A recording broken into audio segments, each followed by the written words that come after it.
नमस्कार। माली समाचार हिंदी में आपका स्वागत है। मैं दिनेश माली। आज हम बात कर रहे हैं पूना पैक्ट के बारे में। जानिए क्या है पूना पैक्ट और इसकी हकीकत और इसकी शर्तें। 24 अगस्त 1932 में B.R. अम्बेडकर और महात्मा गांधी के बीच एक समझौता हुआ था, जिसे पूना पैक्ट के नाम से जाना जाता है। इस समझौते के जरिए दलितों को कई अधिकार दिए गए। 24 सितंबर की शाम 5 बजे पूना पैक्ट पर 23 लोगों ने दस्तखत किए। आइए पूना पैक्ट के बारे में हम विस्तार से जानते हैं। पूना पैक्ट की पृष्ठभूमि। समाज के दलित और वंचित तबके के उत्थान के लिए अम्बेडकर प्रयासरत थे। उनकी ही कोशिशों का परिणाम था कि 16 अगस्त 1932 को ब्रिटेन के प्रधानमंत्री रामसे मैकडोनाल्ड ने अलग अलग जाति और धर्मों के लिए कम्युनल अवार्ड की घोषणा की। ब्रिटेन सरकार ने कम्युनल अवार्ड को दलित वर्गों, मुसलमानों, यूरोपियन सिखों, एंग्लो इंडियन और ईसाइयों के लिए अलग अलग निर्वाचन मंडल प्रदान करने के लिए लाया था। इस फैसले से गांधी जी बहुत दुखी हुए, क्योंकि केंद्रीय व्यवस्थापिका के संगठन में कोई परिवर्तन नहीं किया गया। गांधी का मानना था कि हिंदुओं में फूट डालने के उद्देश्य से दलितों के लिए अलग निर्वाचन क्षेत्र की व्यवस्था की गई थी।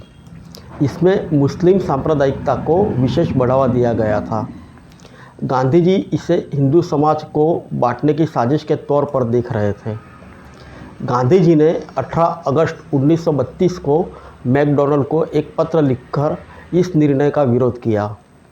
उन्होंने यह भी चेतावनी दी कि दलितों के लिए पृथक निर्वाचन की प्रणाली समाप्त नहीं की गई तो वे 20 सितंबर 1932 से आमरण अनशन शुरू करेंगे, लेकिन सरकार ने इसे नज़रअंदाज किया।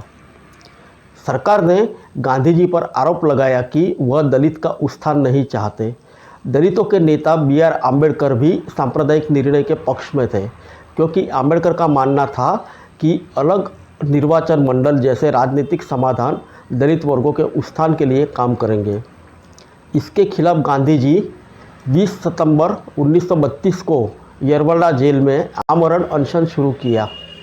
आखिरकार गांधी जी के आमरण अनशन से मजबूर होकर अम्बेडकर को झुकना पड़ा और 24 अगस्त 1932 को अम्बेडकर और महात्मा गांधी के बीच एक समझौता हुआ, जिसे पूना पैक्ट के नाम से जाना जाता है। इस समझौतों से दलित के लिए अलग निर्वाचन क्षेत्र और 2 वोट का अधिकार खत्म हो गया। पूना पैक्ट पर महात्मा गांधी और अम्बेडकर के अलावा मदन मोहन मालवीय ने भी हस्ताक्षर किए थे। जानिए पूना पैक्ट का महत्व। दलित वर्गों का प्रतिनिधित्व। इस समझौतों से दलितों के लिए अलग निर्वाचन क्षेत्र और 2 वोट का अधिकार खत्म हो गया। इसके बदले वे प्रांतीय विधानमंडलों में दलितों की आरक्षित सीटों की संख्या 71 से बढ़कर 147 कर दी गई और केंद्रीय विधायक में कुल सीटों का 18% करने का प्रावधान किया गया। महात्मा गांधी के साथ हुए समझौतों में अम्बेडकर ने दलित वर्ग के उम्मीदवारों को एक संयुक्त निर्वाचक मंडल द्वारा चुने जाने के लिए सहमति व्यक्त की। इसके अलावा पूना समझौतों के जरिए अछूत लोगों के लिए प्रत्येक प्रांत में शिक्षा अनुदान में पर्याप्त राशि नियत की गई और सरकारी नौकरियों से बिना किसी भेदभाव के दलित वर्ग के लोगों की भर्ती को सुनिश्चित किया गया। यह भी स्वीकार किया गया कि दलित वर्गों को राजनीतिक वॉइस देने के लिए कुछ ठोस करना होगा। संधि ने दलित वर्गों के उत्थान के लिए पूरे देश को नैतिक रूप से जिम्मेदार बना दिया।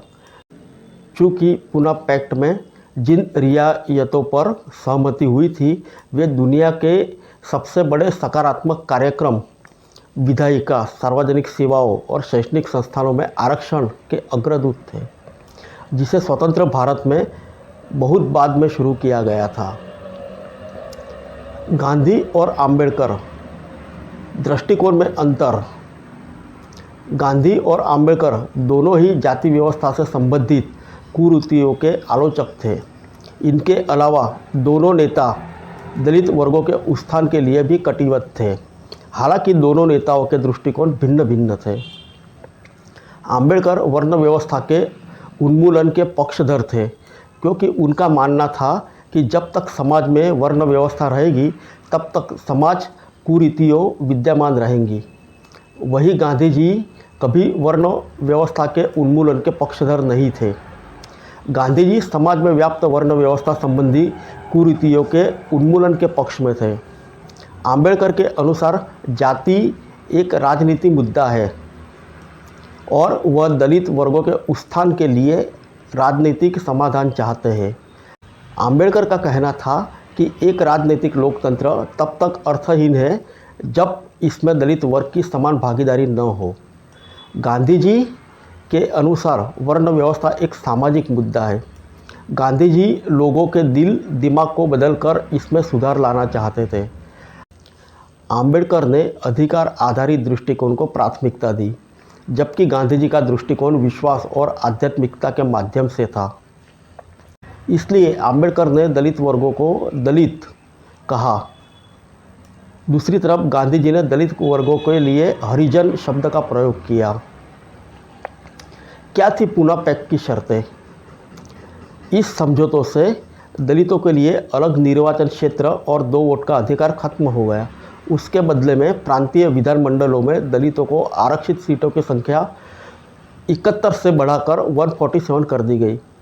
प्रांतीय विधायक में अनुसूचित जाति एससी और अनुसूचित जनजाति एसटी के लिए सीटों का आरक्षण, किसी निर्वाचन क्षेत्र की सामान्य निर्वाचन सूची में दर्ज सभी दलित सदस्य मिलकर एक निर्वाचन मंडल बनाएंगे।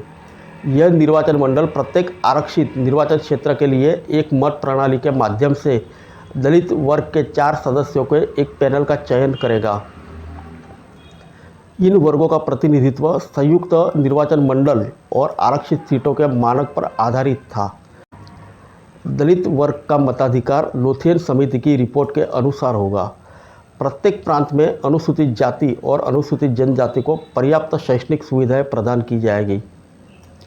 केंद्रीय और प्रांतीय विधानमंडल दोनों में उम्मीदवारों के पैनल के लिए चुनाव की व्यवस्था 10 साल में समाप्त हो जानी चाहिए, जब तक कि यह आपसी शर्तों पर समाप्त न हो जाए। विधायिका में इन वर्गों के लिए लगभग 19% सीटें आरक्षित की जानी थी। आज के लिए प्रभाव: भारत के 300 मिलियन अनुसूचित जाति के लोगों के लिए पूना पैक्ट की विरासत आज भी जीवित है और कई आम्बेडकरवादी विद्वानों ने तर्क दिया है कि मौलिक रूप से दलितों का प्रतिनिधित्व के रूप को विकृत किया गया है। भारत आज संसद और विधानसभाओं में अनुसूचित जातियों के लिए उनकी संख्या के अनुपात में सीटें आरक्षित करता है। उदाहरण के लिए लोकसभा में 543 सीटों में से 84 सीटें अनुसूचित जाति समुदायों के सदस्यों के लिए आरक्षित है। पूना पैक्ट ने भारतीय राजनीतिक इतिहास और देश भर के लाखों दलितों का भाग्य को बदल दिया है। हालांकि जाति व्यवस्था जैसी कुरीतियाँ भारतीय समाज में अभी तक बनी हुई है, इसलिए सही अर्थों में एक समानतावादी समाज की स्थापना के लिए गांधीवादी दर्शन और आम्बेडकर की सामाजिक लोकतंत्र धारणा पहले से कई अधिक प्रासंगिक है। फिर मिलेंगे नेक्स्ट वीडियो में अन्य किसी विषय के साथ। तब तक के लिए इजाज़त दीजिए। नमस्कार।